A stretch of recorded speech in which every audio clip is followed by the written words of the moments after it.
Sir branded চাকরি করে। তুমি কিছু বুঝতে পারলে দাদা? কোটিপতির ছেলে। কোটিপতির ছেলে হবে না।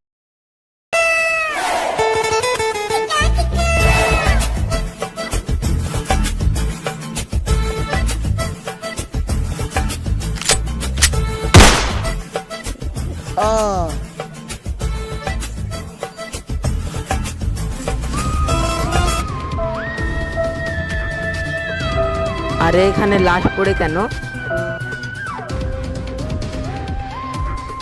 আপনারা কারা? ওরা সিআইডির লোক। আপনাদেরকে তো ডাকেননি, আপনারা কিভাবে জানতে পারলেন?